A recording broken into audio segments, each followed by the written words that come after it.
dalam kesempatan malam hari ini kita bisa berkumpul kembali dalam pengajian NMC rutin yang insya Allah pada malam hari ini akan diisi oleh Ustazah Rika Astari ya dan suami ya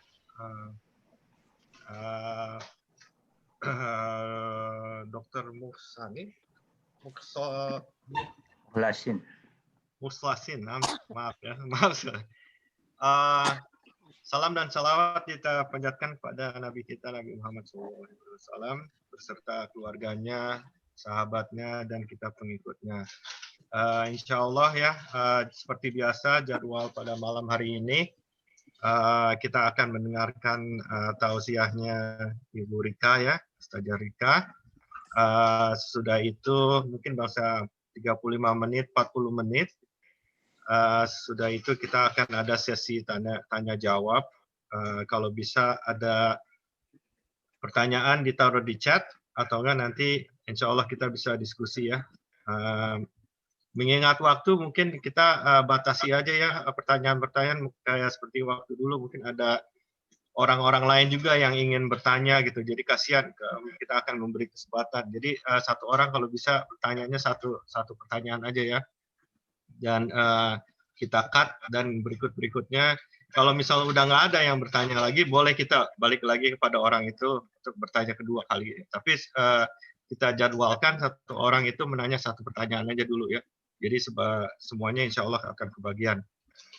Topik yang akan dibawakan oleh Ustazah Rika insya Allah berjudul menjadi Muslim sejati di tengah arus perubahan. Dengan arus perubahan, gimana kita menjadi Muslim yang sejati. Sudah itu mungkin insya Allah kita akan tutup dengan doa. Dan mungkin ada selesai doa bersama kita akan ada sesi temu kangen ya. Jadi mungkin bebas lah kita akan berbincang-bincang di antara peserta. Mungkin sekian dari saya. Terima kasih. Kami persilakan Ibu Rika. Assalamualaikum warahmatullahi wabarakatuh. Waalaikumsalam warahmatullahi wabarakatuh. Baik. Langsung saja ya. Bismillahirrahmanirrahim. Assalamualaikum warahmatullahi wabarakatuh. Waalaikumsalam warahmatullahi wabarakatuh. Alhamdulillahirabbil alamin wa bihi nasta'in wa ala umuri dunya waddin wassalatu wassalamu ala asrofil anbiya wal mursalin wa ala alihi washabbihi ajma'in amma ba'du. Alhamdulillah kami saya dan Pak Ustadz Muhlasin di samping saya ini berterima kasih atas undangan. Kami sudah diajak untuk silaturahmi dan bersama-sama untuk belajar bersama dengan Jamaah Muslim California. Jadi saya betul-betul kangen dengan Jamaah Muslim California ini ya, meskipun sudah 2 tahun yang lalu. Alhamdulillah kami diberi kesempatan untuk bersama-sama belajar. Kebetulan di masa pandemi ini banyak sekali kita semua mengalami perubahan-perubahan. Semuanya baik itu yang muslim maupun non-muslim, semuanya seluruh umat di dunia ini banyak mengalami transformasi di masa pandemi ini. Oleh karena itu judul topik ceramah yang ingin kami angkat pada, kalau di sini pagi ya, kalau di Indonesia kebetulan masih jam 10 pagi, kalau di sana kan sudah jam 7 malam ya. Untuk pembuka saya akan membacakan ayat surat Al-Mu'minun. Saya baca ya. A'udzu billahi minasyaitonir rajim. Bismillahirrahmanirrahim. Qad aflahal mu'minun alladzina hum fi salatihim khashi'un walladzina hum 'anil lagwi mu'ridun walladzina hum lizzakati fa'ilun walladzina hum li furujihim hafizun illa 'ala azwajihim aw ma malakat aymanuhum فإنهم غير ملومين فمن ابتغى وراء ذلك فأولئك هم العادون والذين هم لأماناتهم وعهدهم راعون والذين هم على صلاتهم يحافظون والذين هم على صلواتهم يحافظون أولئك هم الوارثون Shadaqallahul azim. Untuk mempersingkat waktu, saya langsung saja waktu saya berikan langsung kepada Ustadz Mukhlisin Sofyan untuk membicarakan tentang topik menjadi muslim yang sejati di tengah arus ini, terutama di masa pandemi ini. Silahkan Ustadz Mukhlisin, waktu diberikan. Terima kasih Ustadzah Tika, my love. Assalamualaikum warahmatullahi wabarakatuh. Waalaikumsalam warahmatullahi wabarakatuh. Alhamdulillahilladzi khalaqana ma fil ardi jami'a summa istawa ila as-sama'i fasawwahunna sab'a samawat wa huwa bikulli syai'in alim. Subhanaka la ilma lana illa ma 'allamtana innaka antal alimul hakim. Salatu wassalamu ala nabiyyina al-mab'us rahmatan lil alamin wa ala alihi wa ashabihi wa man tabi'ahu bi ihsanin ila yaumiddin amma ba'da. Yang saya hormati jamaah pengajian Muslim Nusantara California, juga yang saya cintai di samping saya, Rika Astari, ya, yang kali ini berkolaborasi, diberi kesempatan oleh Bapak Ibu jamaah pengajian Muslim Nusantara California untuk bersama-sama mengaji, bersama-sama menambah wawasan, bersama-sama memperkuat iman kita semuanya. Tentu yang pertama dan paling utama, kita seharusnya bersyukur kehadiran Allah Subhanahu wa taala. Sampai detik ini dalam suasana pandemi kita masih dalam lindungannya, kita masih diberi kesehatan, dan mudah-mudahan sampai nanti COVID-19 ini hilang, kita juga masih diberi kesempatan untuk mereguk kehidupan di dunia ini. Kedua kalinya, salawat dan salam semoga tetap pada junjungan kita, Nabi Agung Muhammad Sallallahu Alaihi Wasallam, yang menjadi uswah kita dalam menjalani kehidupan di dunia ini.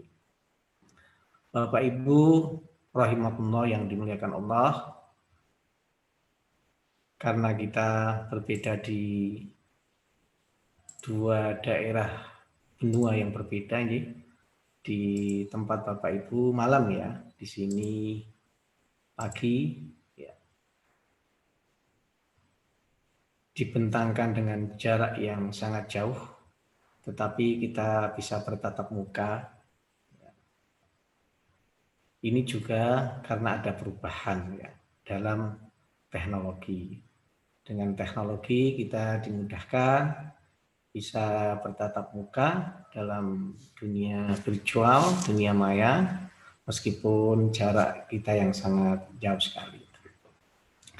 Gimana Bapak Ibu, rindu tidak dengan Indonesia ini? Rindu. Rindu ya. Kalau Bapak Ibu rindu, saya kasih obatnya, sedikit obatnya. Saya akan membacakan pantun. 1 ditambah 1 sama dengan 2. 1 ditambah 2 sama dengan 3. Meskipun Bapak Ibu hidup dipisahkan benua, saya yakin merah putih terpatri di dada.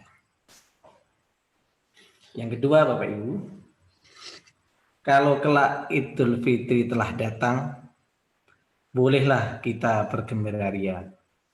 Kalau telah COVID-19 telah hilang, bolehlah kami silaturahmi ke California.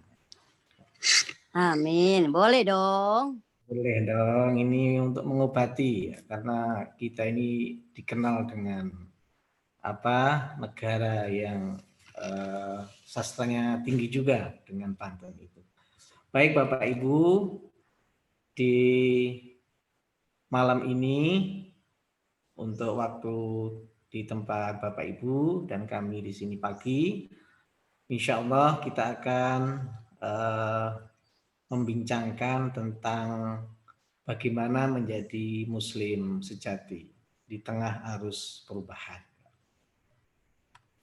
Kita sering mendengar Bapak Ibu ada pernyataan tidak ada yang abadi di dunia ini kecuali perubahan itu sendiri. Jadi semua di dunia ini akan mengalami perubahan.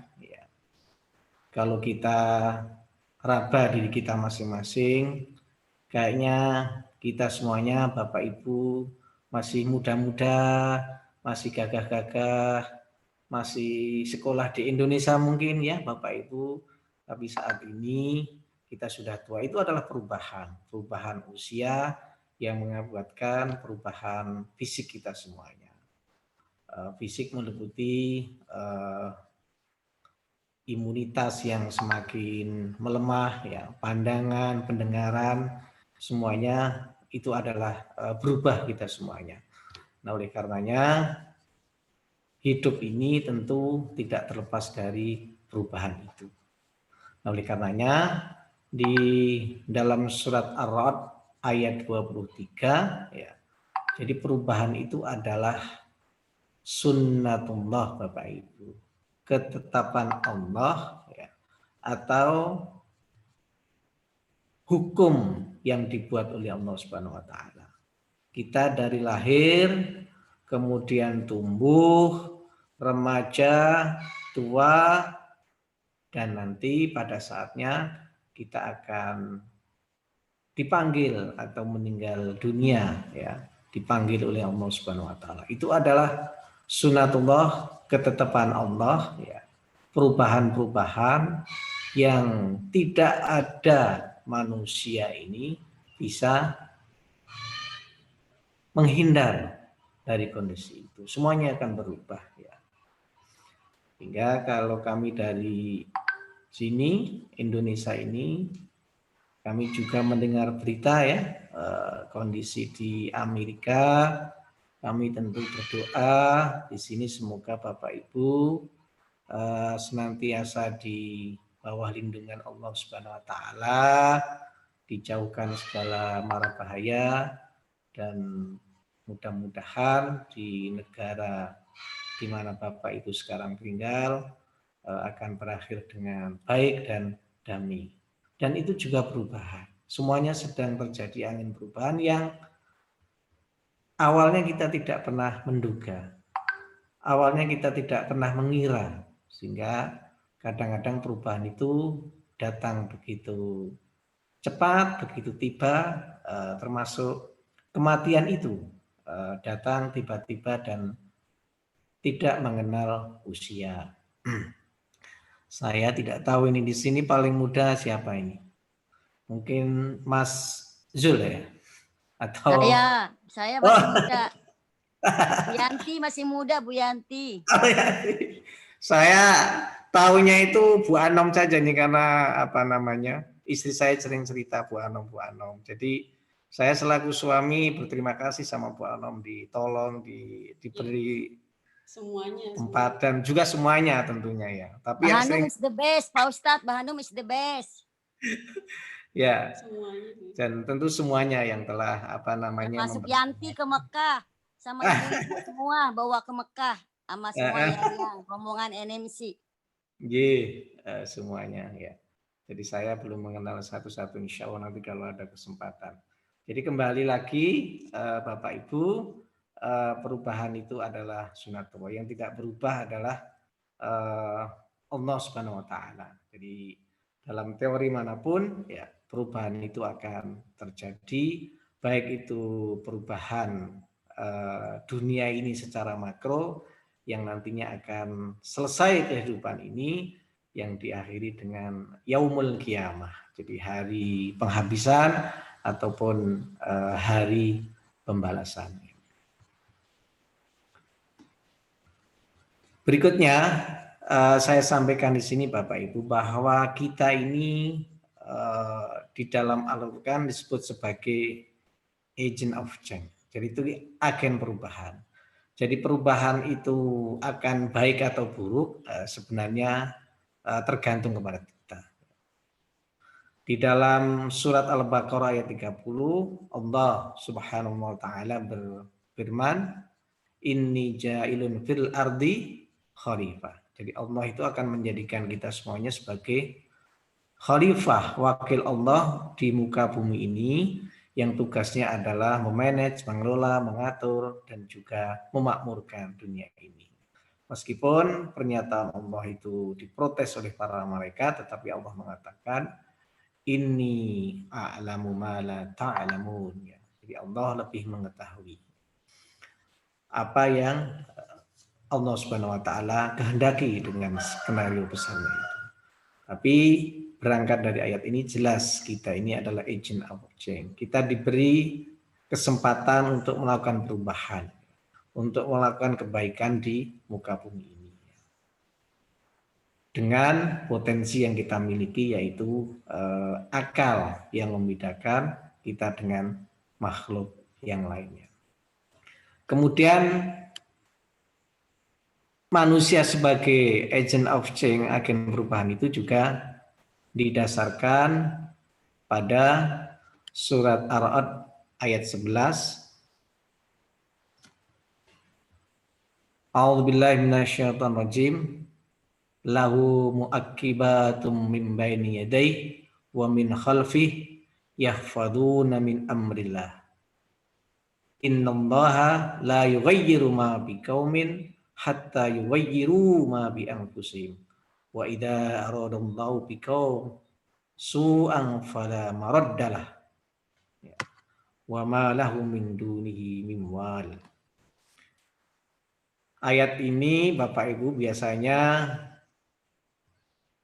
disampaikan untuk memberikan motivasi ya bagi kita semuanya bahwa kita memiliki kemampuan ya untuk merubah. Sering ayat ini dipotong mulai dari innallaha la yughayyiru. Sehingga kalau ayat ini dipotong sesungguhnya Allah tidak akan merubah suatu kaum sampai mereka merubah diri mereka.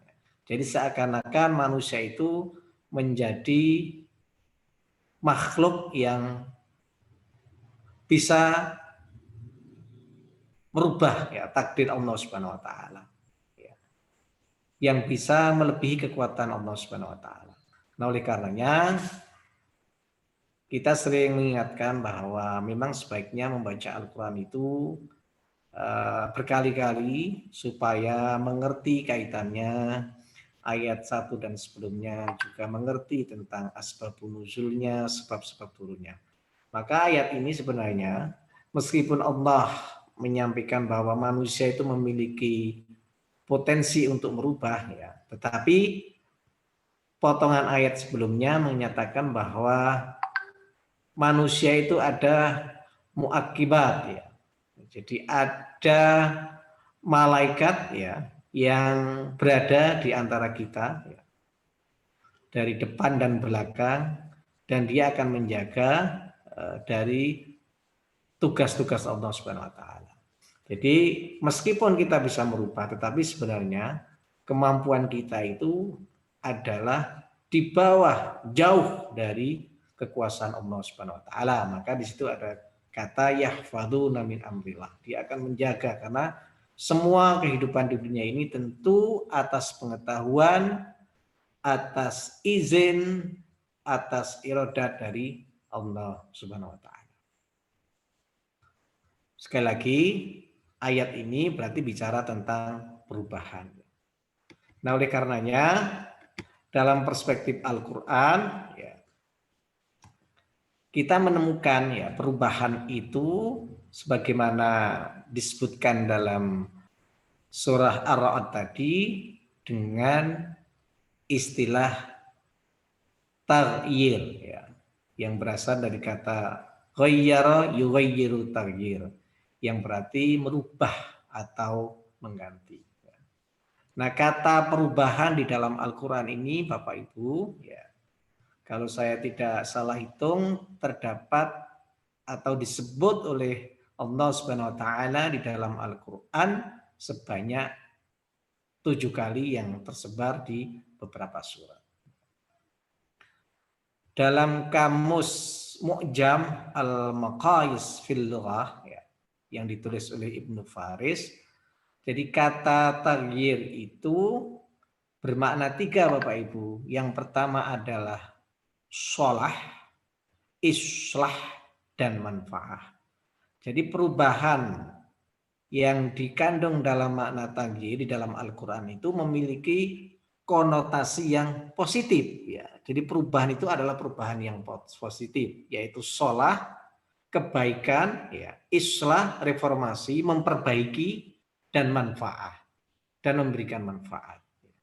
Jadi ayat innallaha la yughayyiru, Allah tidak akan merubah sampai kaum itu merubah, maka perubahan itu dalam perspektif Al-Quran tidak boleh lepas dari 3 kriteria tadi, sholah, islah, dan manfaat.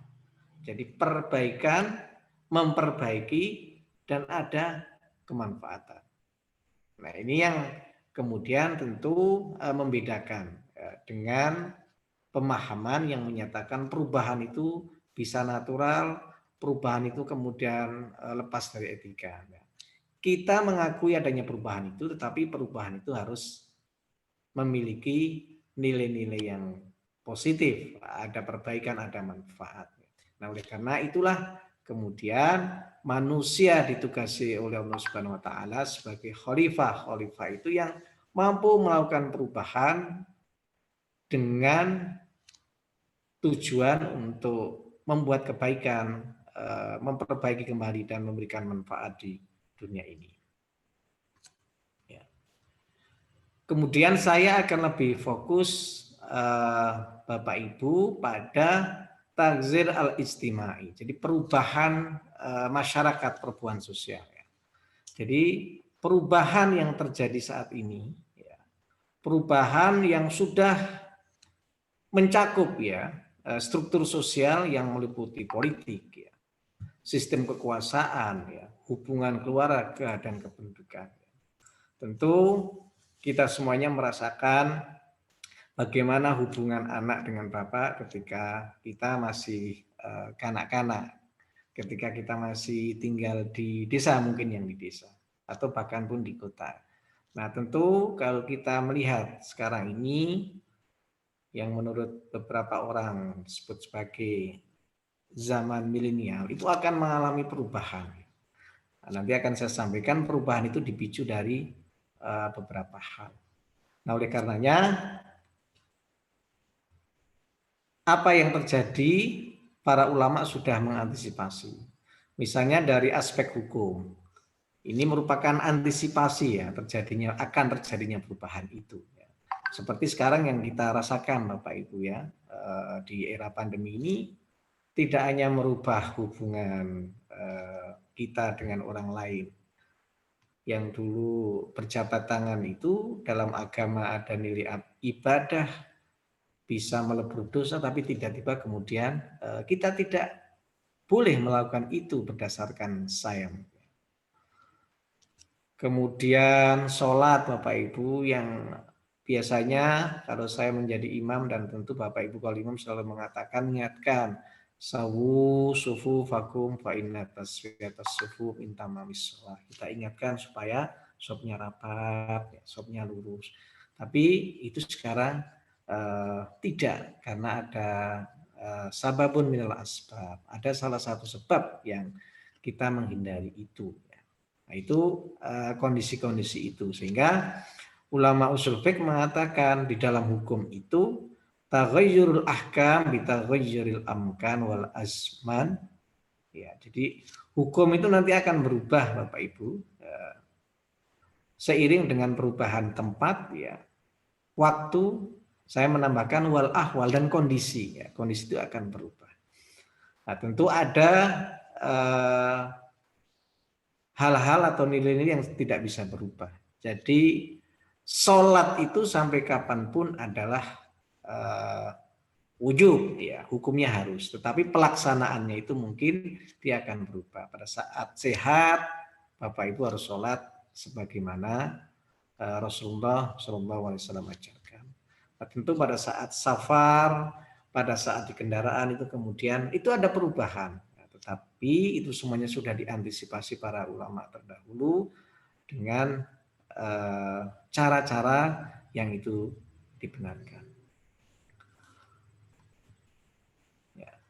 Asbabut ta'zir al-ijtimai. Jadi sebab apa yang menyebabkan kehidupan sosial itu berubah ya. Yang pertama adalah sunnatullah ya. Jadi ketetapan Allah. Dan itu di luar kemampuan dari manusia.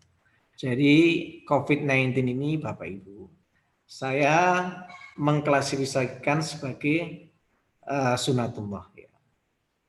Sebelum terjadi begitu masif pada awal-awal dan di Indonesia belum terjadi, itu juga responnya banyak. Ada yang mengatakan Indonesia tidak mungkin ya terjamah oleh penyakit itu. Ada yang mengatakan Indonesia ini iklimnya berbeda dan lain-lain. Tetapi itu sunnatullah, hukum alam yang dikendalikan Allah itu ternyata kita tidak bisa.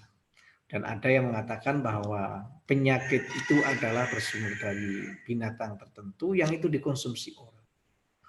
Jadi meskipun itu riset itu kemudian hilang ya, tidak terpublikasi. Tapi itu sunnatullah yang mana itu merubah semuanya kita, merubah tentang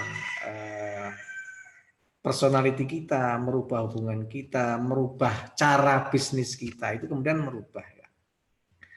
Kemudian yang kedua, sebab perubahan sosial itu karena ilmu pengetahuan Bapak Ibu. Ya, jadi ilmu pengetahuan itu yang nanti menghasilkan teknologi itu juga akan merubah ya, cara berbisnis, cara berhubungan, cara kita berkomunikasi dengan orang tua Bapak Ibu ya, sehingga ada hal-hal yang pada saat kita lakukan dulu, misalnya hari raya kita ada sungkeman ya secara fisik ya. Tapi dengan kemajuan ilmu pengetahuan itu kemudian tidak kita lakukan ya. Karena di era seperti ini mungkin kita sibuk, kemudian kita memanfaatkan teknologi. Itu karena ilmu pengetahuan itu kemudian merubah hubungan atau tata sosial antara satu dengan masyarakat dan seseorang dengan negara, itu akan mengalami perubahan. Kemudian yang berikutnya ada isme, pemahaman, paham-paham ya. Di mana saat ini yang cukup dominan adalah paham tentang materialisme ya. Jadi materi itu menjadi sangat penting ya. Materi itu menjadi simbol sosial ya. Materi itu menjadi Tuhan yang baru ya. Sehingga kita sering saksikan Bapak Ibu, meskipun ilmu pengetahuan sudah maju, ilmu ekonomi maju, tetapi kenapa ilmu ekonomi yang awalnya itu digagas agar umat manusia ini sejahtera, kemiskinan hilang gitu lah kalau kita belajar ekonomi makro ya, pengangguran hilang, pekerjaan tersedia dengan mudah begitu, tapi itu tidak terjadi. Padahal banyak sekali para profesor yang menerima Nobel tentang ekonomi.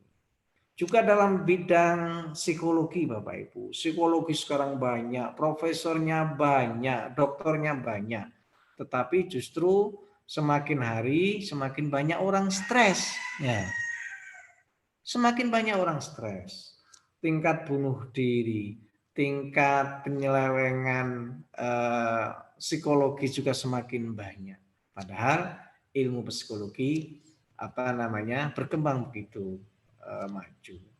Teknologi juga begitu banyak teknologi ini yang sebenarnya untuk memudahkan membantu manusia, tetapi justru menyengsarakan.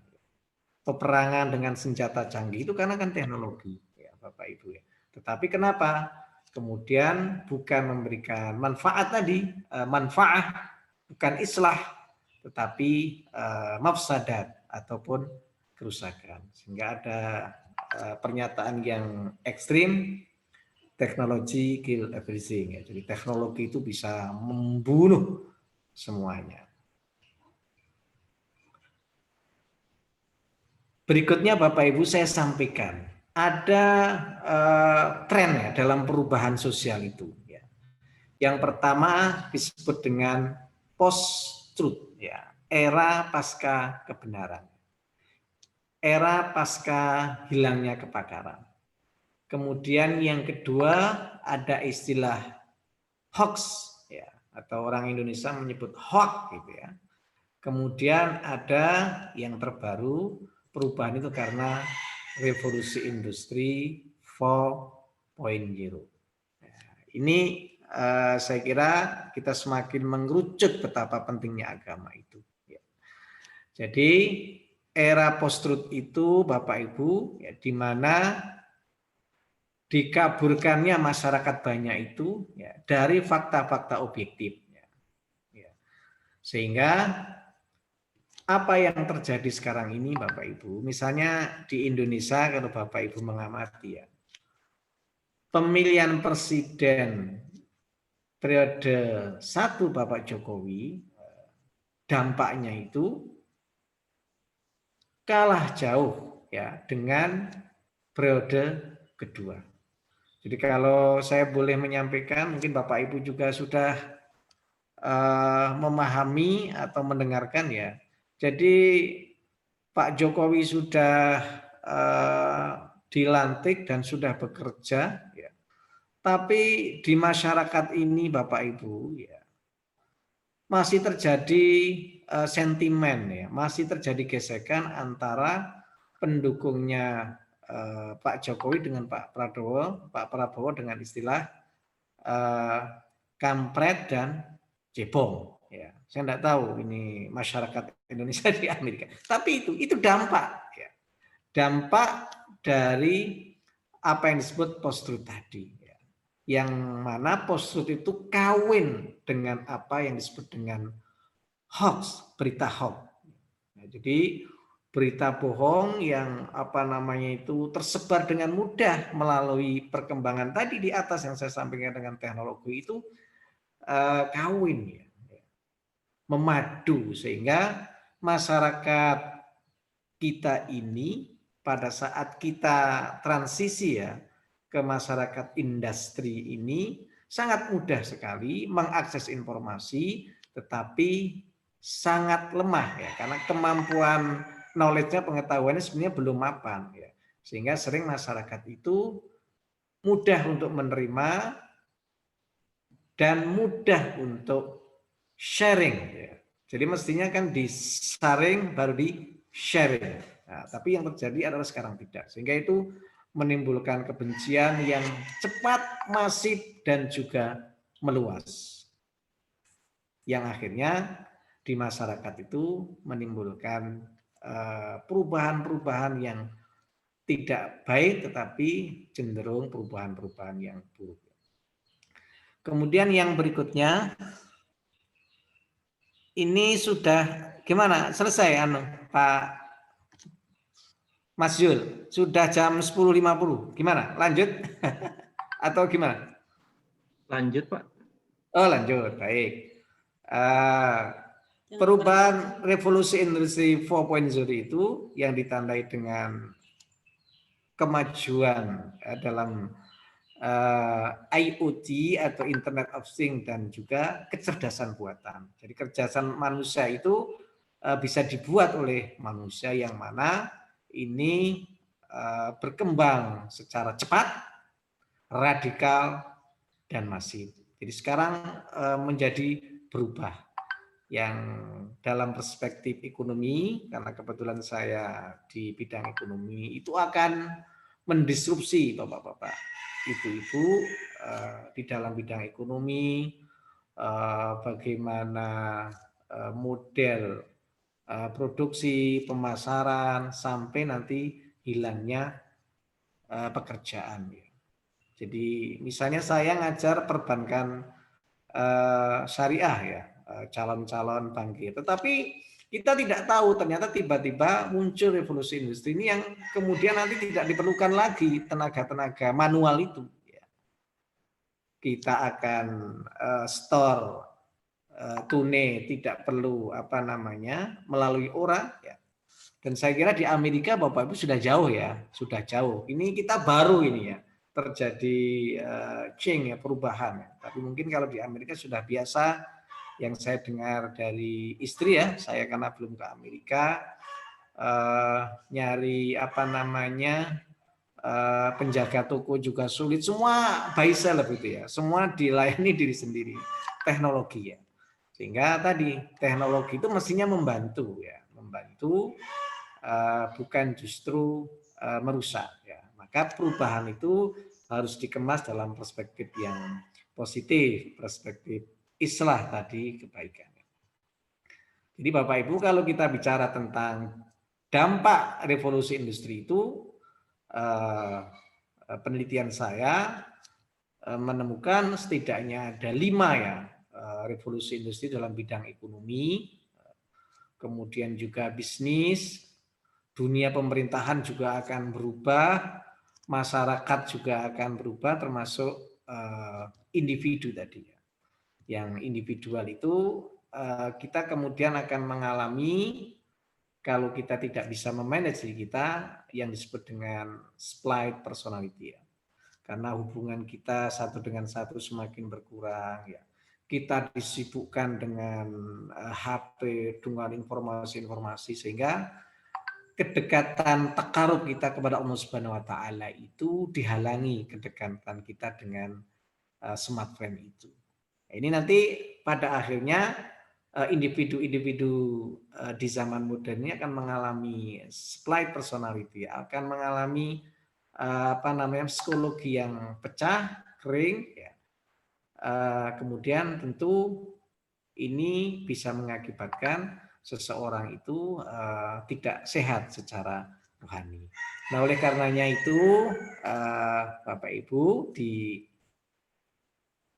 slide berikutnya ini, jadi setelah kita membicarakan tentang perubahan tadi, sebab-sebab perubahan, nah kita tentu kembali kepada Al-Quran ya. Jadi bagaimana kita menjadi orang mukmin yang di dalam Al-Quran itu, di dalam surat Al-Anfal itu, Al-Anfal, humul mu'minuna haqqa, mukmin hak itu artinya mukmin yang sejati ya.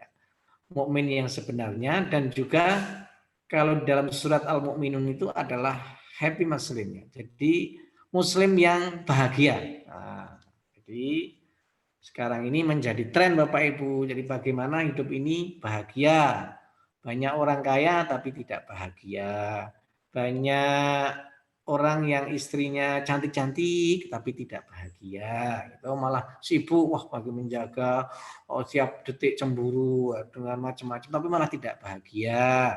Dengan jabatan ternyata juga tidak bahagia, setiap hari bingung jangan-jangan nanti kalau di Indonesia Bapak Ibu tangkap KPK dan lain-lain. Jadi ternyata materi tadi yang berupa harta, jabatan, anak keturunan, istri itu kemudian justru hati menjadi sengsara, tidak bahagia. Maka kita berikutnya bagaimana kita ini menjadi seorang Abdullah, hamba Allah, seorang mukmin yang beriman kepada Allah itu yang bahagia. Ternyata resepnya sederhana dan perlu kita ulang-ulang supaya kita tidak tergerus dalam perubahan itu.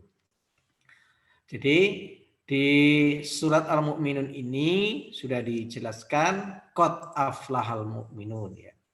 Jadi ayat itu diawali dengan qad Bapak Ibu. Itu dalam bahasa Arab ya, tata bahasa Arab disebut taukid, memastikan. Jadi sungguh ya, sungguh telah berbahagia ya orang-orang yang beriman itu. Nah, siapa orang yang berbahagia itu? Di sini dijelaskan. Jadi siapa yang berbahagia itu orang. Jadi ayat ini juga menjelaskan. Berarti kalau Allah mengatakan sungguh berbahagia orang mukmin, ada orang beriman tapi tidak bahagia, Bapak Ibu. Kalau kita mencoba menafsirkan ayat ini. Jadi tidak semua orang mukmin itu berbahagia. Tetapi Allah memberikan resep ya. Kalau kamu ingin menjadi orang mukmin yang berbahagia, resepnya satu, alladzina hum fi salatihim khashi'un. Yaitu orang-orang yang khusyuk salatnya. Nah, tentu dalam situasi yang demikian, semuanya sibuk, perubahan yang sangat cepat ini, khusyuk itu menjadi sesuatu yang sangat mahal. Khusyuk itu menjadi sesuatu yang sangat berharga. Khusyuk itu sesuatu yang menjadi hal yang sangat sulit Bapak Ibu kita capai. Maka itu, supaya kita ini istiqamah, kita bisa berada dalam perubahan yang positif, sholat kita harus khusyuk. Setidaknya khusyuk itu meliputi beberapa hal. Kita mengerti syarat rukunnya, kita memahami bacaan yang kita baca. Yang kedua, sholatnya tepat waktu. Yang ketiga, setidaknya kita upayakan sholat kita itu dilakukan dengan berjamaah. Setidaknya berjamaah dengan keluarga itu kenikmatan yang luar biasa Bapak Ibu. Dengan perubahan saat ini yang semakin memisahkan kita antara ayah istri dan anak, maka sholat bil jamaah ini menjadi instrumen kita semuanya untuk mendekatkan hati. Karena secara fitrah kita tentu ingin dekat dengan keluarga kita. Setidaknya Bapak Ibu, kalau kita berjauhan dengan putra-putri kita, ya pada saat di rumah, pada saat liburan, maka kesempatan sholat berjamaah ini untuk membangun lagi hubungan keluarga yang baik. Kemudian yang berikutnya, ya, kunci yang berikutnya adalah orang-orang ya yang menjaga perkataannya. Orang-orang yang menjaga dirinya dari perbuatan maksiat. Jadi di dalam hadis disebutkan ya, bahwasanya yazdadul iman, ya, iman itu bertambah. Yazdadul iman bit ta'ah, iman itu bertambah dengan taat. Wa yanqusu bil maksiyah, dan berkurang ya dengan maksiat. Kemudian berikutnya Bapak Ibu, supaya kita bisa hidup dengan bahagia sebagai seorang mukmin di tengah perubahan adalah walladzina hum lizzakati fa'ilun. Kita hendaknya menyisihkan ya dari harta yang kita miliki. Jadi Bapak Ibu tentu mempunyai pengalaman sendiri-sendiri bagaimana rasa kebahagiaan hati kita ini menjadi hidup, diri kita itu menjadi berarti pada saat kita bisa berbagi dengan orang lain. Memang logika ini berbeda atau bertentangan dengan kapitalis. Ya.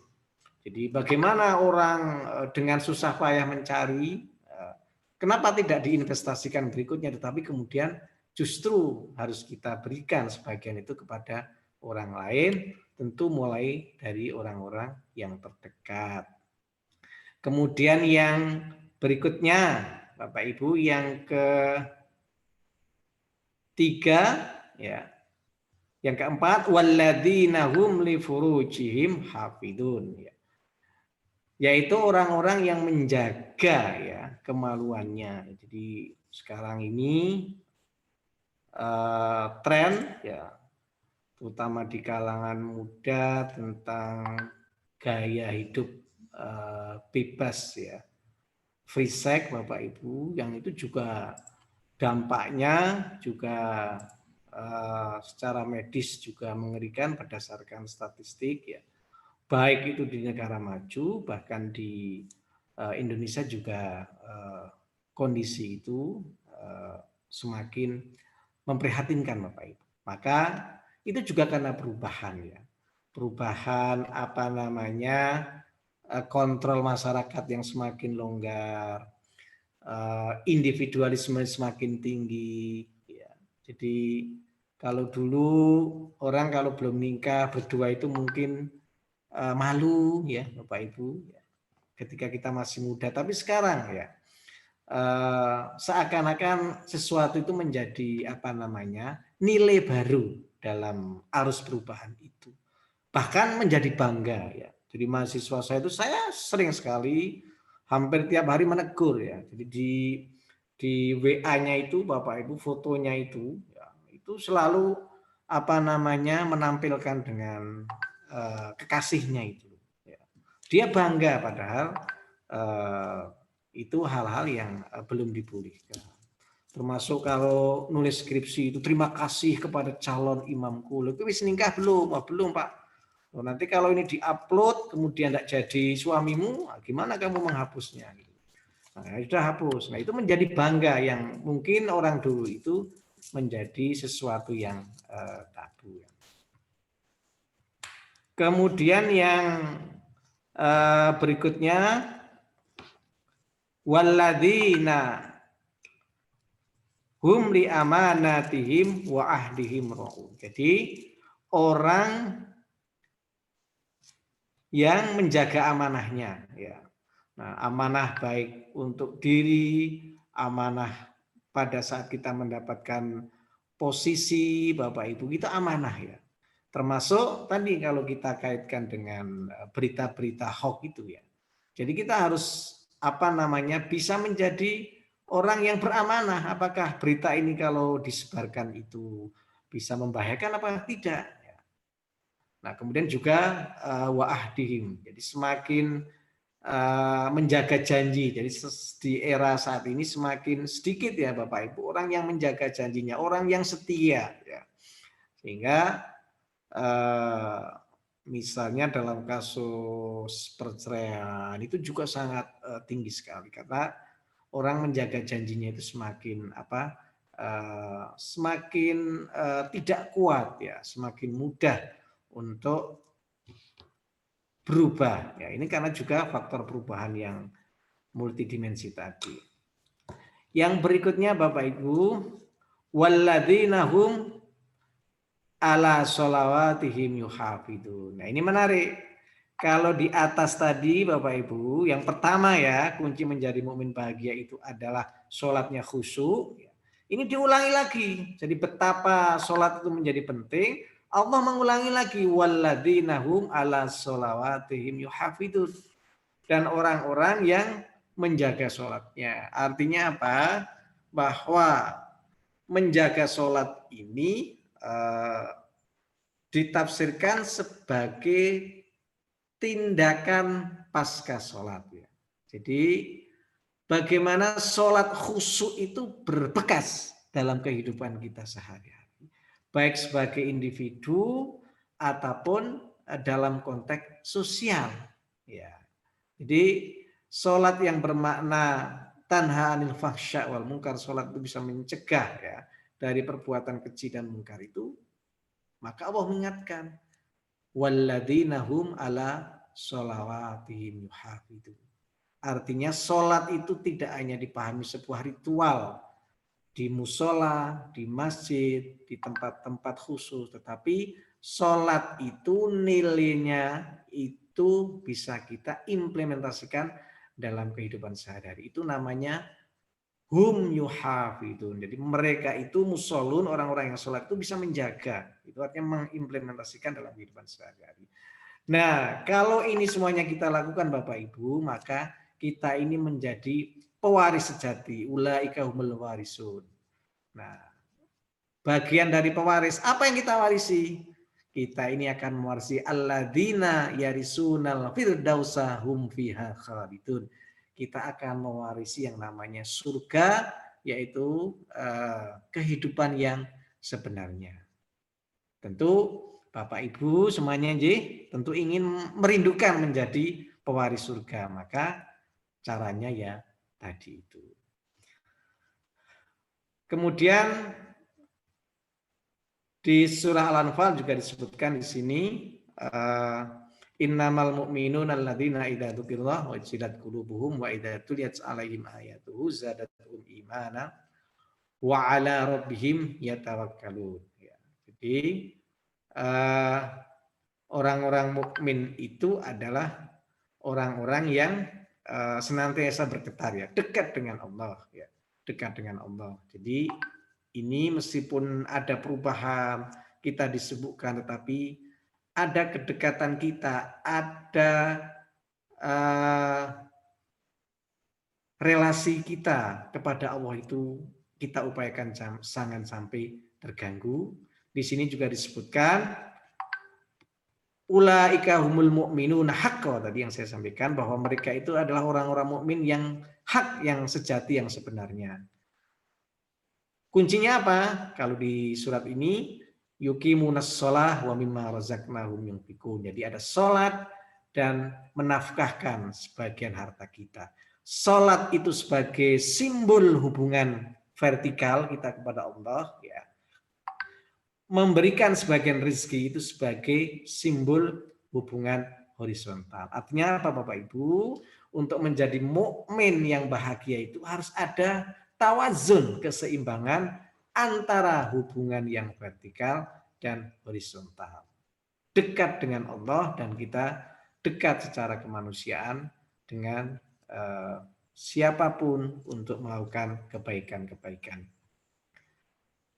Baik, kemudian yang terakhir Bapak Ibu, nah tentu di dalam perubahan-perubahan ini ada yang disebut dengan kemungkaran, kemaksiatan dan lain-lain ya. Jadi kita sering menjadi bingung ya. Kita menjadi sedih, menjadi galau. Bagaimana kalau kita melihat perubahan-perubahan yang buruk ya. Maka saya kira ada sebuah hadis yang memberikan panduan bagi kita. Kita melihat situasi dan hadis ini saya kira sebuah strategi yang luar biasa dari Rasulullah ya. Jadi kalau kita melihat kemungkaran, man ra'a minkum mungkaran, barang siapa di antara kamu yang lihat kemungkaran itu ya, maka rubahlah dengan tangan kita, kalau bisa dengan kekuatan. Tapi itu kalau tidak memungkinkan dan tidak strategis, boleh pakai opsi yang kedua dengan mau'idhah hasanah, nasihat yang baik. Setidaknya Bapak Ibu ya, dengan adanya perubahan yang buruk itu jangan sampai kita menjadi apatis, kita kemudian ikut dalam arus perubahan yang buruk itu, tapi setidaknya kita merubah dengan biqalbihi, dengan hati kita. Kita selalu sedih kalau melihat sesuatu dan berdoa kepada Allah untuk bisa terbebas dari perubahan-perubahan yang buruk itu. Baik Bapak Ibu, saya kira itu ya, waktunya terbatas. Mohon maaf apabila tidak sistematis dan kurang bisa dipahami.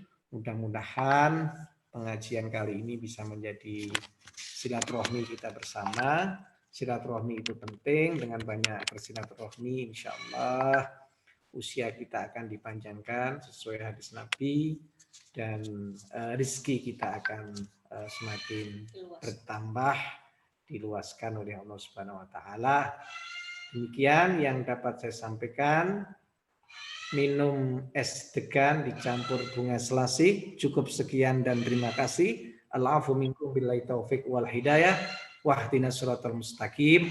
Wassalamualaikum warahmatullahi wabarakatuh. Waalaikumsalam warahmatullahi wabarakatuh. Assalamualaikum warahmatullahi Waalaikumsalam warahmatullahi wabarakatuh. Terima kasih banyak Ustadz. Monggo Mas Yul, saya kembalikan Mas Yul. Ya, terima kasih banyak tausiahnya, cukup intens ya, cukup detail banget. Mungkin perlu waktu lebih banyak untuk bahas satu-satunya ya. Tapi alhamdulillah kita dapat overall ininya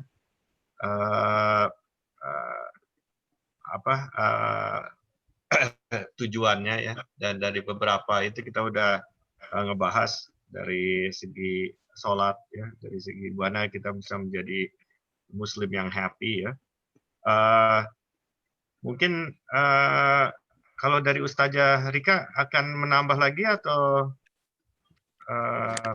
kita langsung ke sesi tanya jawab aja? Ya, kalau saya, ya baik. Kalau dari saya ya tadi semuanya kita akan mengalami perubahan. Saya akan menambahkan saja sedikit ya. Iya, oke. Jadi kita semuanya akan mengalami perubahan-perubahan, transformasi-transformasi. Jadi saya sedikit bercerita tentang bagaimana perilaku beragama di Indonesia. Jadi di sini karena agama Muslim di sini memang sangat terakulturasi dengan budaya. Jadi pada saat masa pandemi ini memang ada beberapa konflik-konflik yang berkaitan dengan agama. Contohnya ya tadi memang di Indonesia itu ada kasus perebutan jenazah. Jadi ada perebutan jenazah COVID itu kurang lebih dari 23 kasus. Memang kebetulan saya sedang meneliti itu tentang berita itu ya. Jadi ya tadi kalau kami lihat, kami mencoba untuk amati dan meneliti. Jadi mengapa mereka melakukan perebutan jenazah? Ya terutama dilakukan oleh kaum Muslim sendiri perebutan jenazah itu ya tadi. Karena ya tadi dengan adanya kontak dengan COVID-19 ini kan semuanya beradaptasi ya. Semuanya harus beradaptasi. Bagaimana kita yang tadinya di Indonesia itu jenazah disemayamkan, disucikan oleh ahli warisnya, pada saat masa pandemi betul-betul itu hilang. Dan tadi dan juga menggunakan menggunakan peti, dimakamkan menggunakan peti, dan juga sholat jenazah juga dilakukan setelah pemakaman seperti itu. Dan juga jadi di masa pandemi ini memang menuntut kita untuk semuanya beradaptasi, baik dari segi tatanan agama, baik dari sisi pendidikan juga begitu. Itu saja tambahan dari saya. Monggo waktunya karena ini sudah menunjukkan jam 11.14. Saya berikan waktunya lagi kepada moderator kalau misalnya ada hal-hal yang bisa kita diskusikan bersama. Demikian. Terima kasih. Terima kasih Ustazah Rika ya. Memang banyak perubahan-perubahan yang mungkin perlu fikih-fikih yang kontemporer ya, masalah apalagi pandemik sekarang ini. Dengan sholat Jumat juga kita di sini di berapa hari, berapa waktu kita sholat Jumat dan sebagainya. Mungkin saya kasih floor saja, siapa yang ingin bertanya silakan. Kita masih ada beberapa menit bisa untuk tanya jawab. Mungkin kalau misalnya ada yang di luar topik ini nggak apa-apa ya Ustazah Rika ya, atau Iya kebetulan bisa kita diskusikan juga bersama dengan suami saya juga, bisa silakan. Oke. Silakan siapa yang mau jawab? Oke, ini Tom Cruise ini kayaknya nih. Oh iya, silakan. Assalamualaikum. Yang paling ganteng tuh, yang paling ganteng di NMC. Ada Tom Cruise. Tom Cruise.